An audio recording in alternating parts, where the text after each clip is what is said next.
Hello from Dallas, Texas. I drove in late last night and I knew I was coming for the last couple weeks, and the first person I thought of was Steven, and you're gonna meet him here in a little bit. But we officially met in the back of a van on the way to Jordan Kahn's epic boat party during Engage at Nizook this year. And he's been in the business for 20 years as a photographer. He's been seen in Town & Country, THIE magazine, Martha Stewart weddings, modern luxury, and the list goes on. He's gonna have a lot to share about having a sustainable business, and I'm excited to sit down with him and have some coffee this morning and hang out and learn a little bit more about what he's working on and his past and his full story. So hang in there, watch it, stay tuned.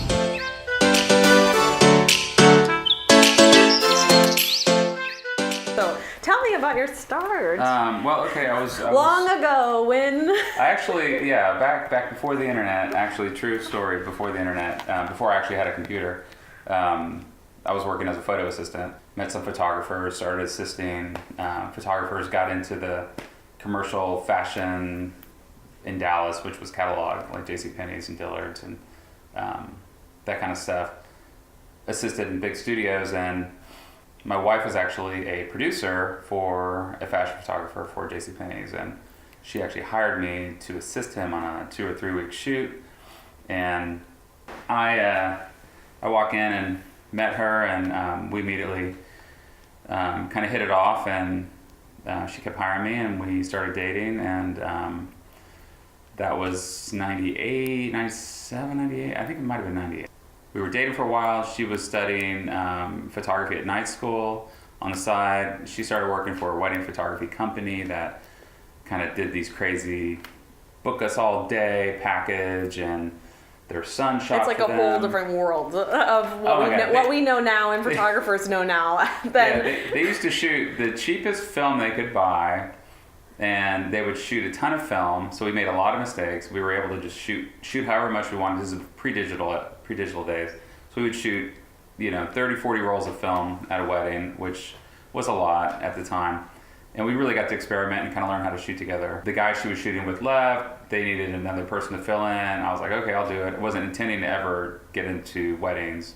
Well, at that time, it was like, your boyfriend, he's a photographer, right? Yeah, why not? Let him shoot weddings. And at the time, weddings in the late 90s were a totally different story. Generic is all I could think of sometimes. It was changing. There was some cool stuff, but there wasn't the internet. Mm-hmm. Martha Stewart magazine came out twice a year. Town & Country came out once or twice a year. You'd see that was your only access to seeing cool stuff. And so you would kind of go to the you'd go to the newsstand, pick up, there wasn't the Knot, there wasn't, now you go and there's 40 wedding magazines, right? Nothing back then, nothing, there's no resources, nothing. You would have to go to a photographer studio to actually see pictures from a wedding. You couldn't find them anywhere. Town & Country did a book, everybody had the book, Martha Stewart would do a book, somebody would do something, but there wasn't a constant stream of inspiration. And so Martha Stewart weddings would come out, there'd be 4 or 5 weddings in it, and you'd be like, ooh, this is awesome. What'd they do this time? Yeah. Yeah, who's this guy? Who's this Colin Coward guy? So that was it back then. It was totally different. And we were shooting about 40 weddings-ish with this other company. So they must have been doing a massive amount. I mean, that's like, we were shooting, if you were shooting 40, they were shooting. Yeah, they were doing a ton of weddings at the time. They were cheapest film possible. They were processing and scanning all their stuff in-house.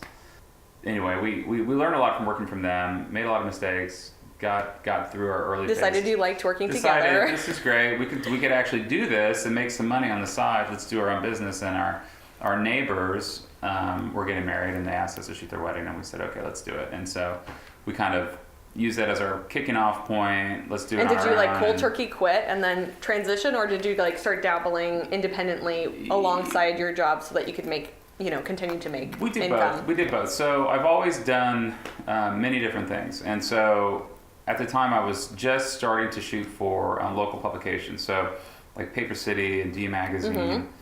I actually went to college for architecture, so I have a design-ish background. Okay.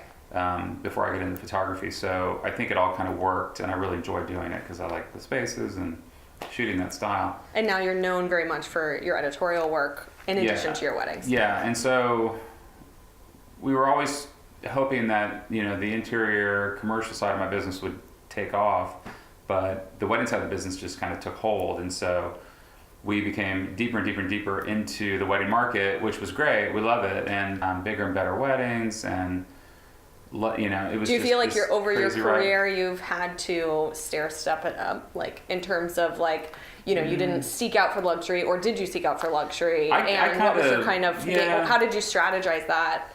Well, it's funny you say that, because at the time when we first got into the business, there really wasn't anyone locally that was, there might have been a couple people that were getting these big weddings that were charging a lot. There were a couple guys at the top of the list. And when we were shooting for this other company, they were kind of mid-low range type. Like more for the masses. Yeah, and we realized, we're like, okay, that's a lot of work for really not much return. So the first year, 2 years in business, we probably lost money because we did a lot of stuff by hand. We made our own albums. Wow. We would, you know, print our own prints. I mean, we actually had a custom book. How much do you think you charged for an album back then when you were we gave them away. I mean, that was like, oh my gosh. Part of the package. You get this awesome handmade album that was custom made here in Dallas by this bookbinder. And that's crazy. It was a process. I mean, every step of the way was so much work, but you learn. And so, you know, everything has a payoff. And the first couple of years we were doing it, we were just like, okay, this is great. We're doing great work. We got a lot of great buzz about what we're doing, but we're just not charging enough. And and was that like a pivotal moment where you realized, like, okay, we're not making money now? Yeah, we're seriously, I had to ask my parents for money. And at that point, just so we could stay afloat and pay our bills. I remember us, you know, I'll never forget it. We got married in Santa Fe, and we were driving to Santa Fe to our wedding. And we were like so stressed out, like, how do we pay this $1,000 Amex bill? Like, freaking out, like, oh my God, this is gonna crush us. And now I don't know. And how do you feel like, I mean, I think that's difficult for a lot of people starting. Is like, how do you figure out where do you start pricing? So for, you know, at that time it was have to really do your research and see where you fit in, but you also want to see where you want to go. What is your end goal? Like, what kind of outcome do you want out of this business? Do you want to stay middle road, maybe transition, sell your business, or do you want to have a bunch of photographers working for you? Do you want to kind of stay in the middle of the pack and do, you know, do 50 weddings a year, or maybe do 100 as a company at a lower price point and churn through a high volume? I think there's so many options for photographers. I mean, as obviously as stationers, it's like you're providing a product. For me, I do very few and very hands-on. But for photographers, really, there's so many options for, like, do you want to build this kind of empire, you know, where you have all these sub people, or is it important to you that you're the, you know, and if you are the one, then you better have some prices that reflect that. You definitely, you're going to have to do everything. I mean, you're going to have to shoot everything. I mean, you may not have to. You can hire people to do post and whatnot, but.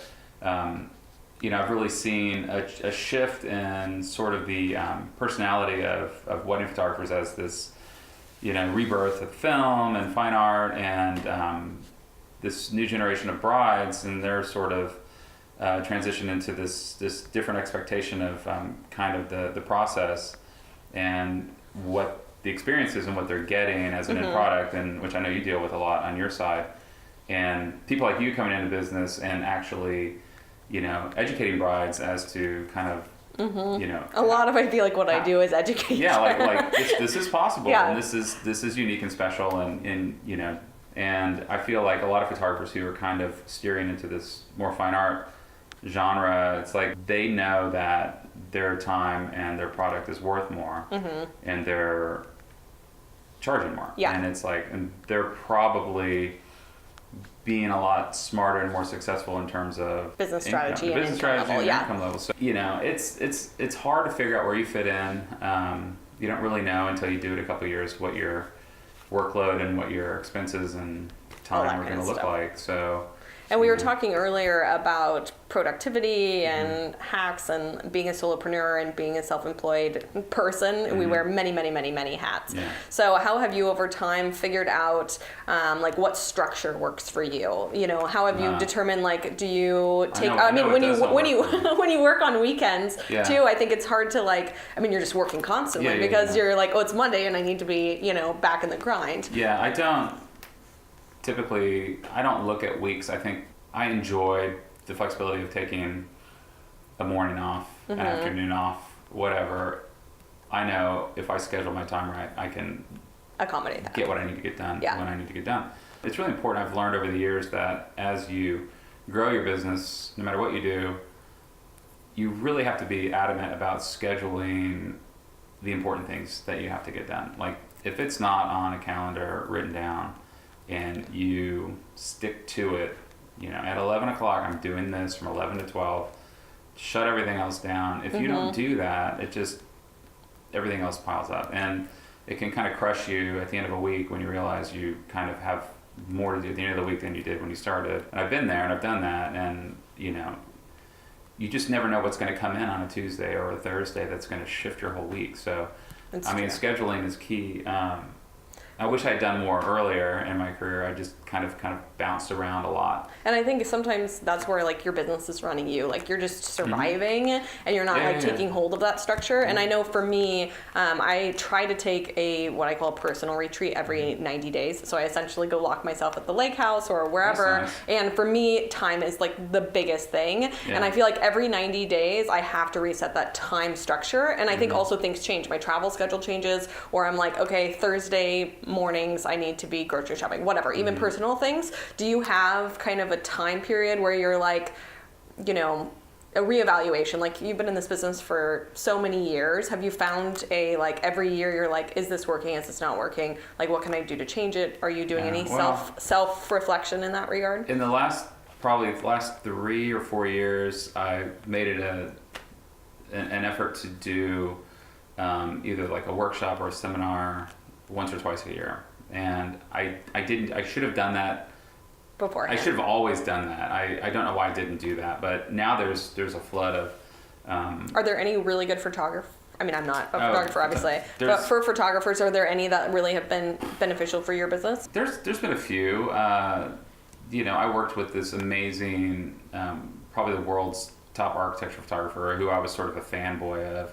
He's Australian and lives in San Francisco, and he was teaching a week-long workshop in Palm Springs a few years ago, and I was like, God, I just really want to meet this guy. And so I went and did his course, and we've, struck up a friendship through it. And, that really, to me, stands out as like sort of a defining moment, because it just sort of, when you do those things, something clicks, and you're like, I wasn't getting this before. So that was great. I did a workshop in Iceland with a photographer who I admired, who is a wedding fine art photographer, and got stuck with 15 people I didn't know for a week. And I feel like those little groups though are really where the magic happens, and the collaboration and real chat. Yeah, I learned a lot about myself and overcame a lot of personal boundary issues, I guess.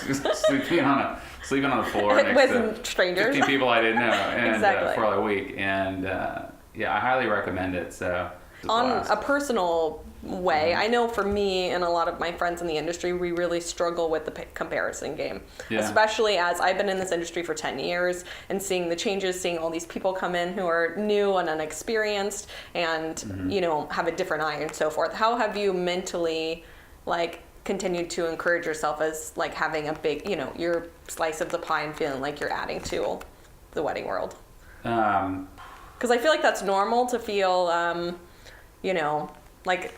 self-employment, and as a creative, I think there's there's high highs and low lows in terms of finding your place. I think I probably did more comparison evaluation back about maybe 10 years ago. Okay. And it's weird. I kind of have gotten to a place now where I'm just totally comfortable with who I am. I actually stopped following. I think it was a Sunday. It was a cold Sunday, and I was laying on my sofa, and I looked at my Instagram account, and it was just completely flooded with wedding images, because everybody I was following, everybody I knew in the wedding industry, and I just blindly was following people, and I realized I'm following too many people in the wedding industry, and this is all I see is I wake up on a Sunday and it's centerpieces and wedding cakes, and here's a picture of bride and groom, and I was basically just maybe not wanting to even look at Instagram. So I'm like, okay, I got to clear my feed. I got to get more inspiration from other ways. So I went through and I deleted about 80%, 90% of people that I followed in the wedding industry, I was just like, I don't want to see it. It's like, I live it. I don't need to see it. I felt like once I did that and just cleared my feed, it really made me a happier person. Yeah, and I feel like, like you said, it's not creatively influencing you. I think a lot of times when you're seeing the same things, it's like you're comparing what you're doing to what you just saw, because all we see is images so much of the time. Well, and a lot of time people always post the same pictures, so... then it's like the same. The same planner, designers they're focused on, the same thing, and I follow a ton of them, and, and photographers tend to all do the same. They typically all kind of post the same 2 or 3 pictures. I've changed my whole strategy on like where my influence comes from, and I grow as a photographer every day. I don't feel like I'm sitting still, and I buy new equipment all the time. I try new things, new techniques. You were giddy yesterday about your new camera. I got a new camera yesterday, so I was excited, and it's a game changer. And and I just am excited about what I can do today that I couldn't do. For my next. I think that's maturity, and also feeling confident in your where your ground and roots in the world of that we work in. Productivity hacks. Okay, productivity. So what right now is like helping you kind of take your business next level? Is there anything that's been like an aha moment? Yeah, mornings are critical if you're self-employed, because if you don't start your day on a positive note or start it the right way, if you start digging into email before you do anything, you'll never get out of pajamas, and you'll be miserable by lunch. So. I think if you can learn to really take your personal time early in the day, like even if it means getting up early, if you have kids, you're like, okay, I'm going to get up at 5:30 in the morning to have an hour to myself, meditate or exercise or whatever you want to do. It's like if you don't schedule time for yourself to do it first thing in the day, like you never catch up, you never get that time back. So that's one of the things I've learned is just being a little bit more aggressive about being selfish with my time and giving myself a little bit more time during the day, and it makes the rest of the day smooth. I think kicking the day off on a good note is my productivity hack. Well, this has been awesome. It's been great. So many little helpful tips. Where can people find you? They can find me. My commercial work is at StephenKarlisch.com, and it's Stephen with a PH and KARLISCH. It has been, I love following you because I'm so inspired. I'm like, I want to do that to my house, every single beautiful. I see some amazing places, and amazing weddings, so I get to kind of see the good stuff. The good stuff. So I enjoyed my time in Stephen's studio. I got so many nuggets out of that conversation, especially going into my 10-year in business for Miltine. Hopefully you'll subscribe or comment below so you can tell him what you learned from this interview. Next week, I am interviewing Luke Vintage Rentals, Anna and Rhoda, and I have loved watching their journey. I knew Anna before she started the business. They are a rental company based in Austin, Texas, and have built an empire of the rental niche in the wedding industry. We're gonna see their warehouse. We're also gonna talk about how they're balancing children and continuing to evolve the rental business. It's amazing to me all the different avenues that they've went and how they continue to just thrive. So stay tuned, see you next week.